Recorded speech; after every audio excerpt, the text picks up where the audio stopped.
the yes minister types, the control freaks, justifying their lack of productivity and true success in life with political gameplay and the wielding of arbitrary power.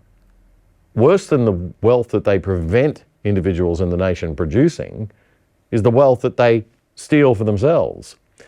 The worst example of this post-referendum was the news that the Queensland State Government of Labor's Anastasia Palaszczuk was offering any public servant who felt they needed it 5 days off with full pay to mourn the loss.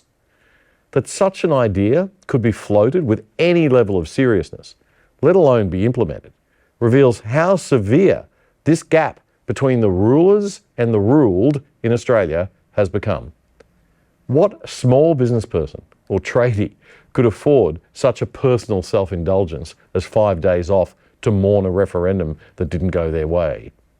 Further, what small or medium-sized business could afford to offer such a benefit to its employees and therefore could compete in the market for top talent with government? What the Voice vote laid so plainly bare for all of us to see was that our country is roughly divided in two. Those who know the cost of things and produce, and those who make the rules and take. The first and most glaring indication of this bureaucrat class being completely out of touch was the inverse nature of the Voice vote in the Australian Capital Territory. It was 61-39 versus the national vote 39-61. That was obvious on election night and is perhaps all that needs to be said on the matter. But a deeper dive into the electorate by electorate vote unveils two clear dividing trends: tertiary educated versus non-tertiary educated, and high income versus low to middle income.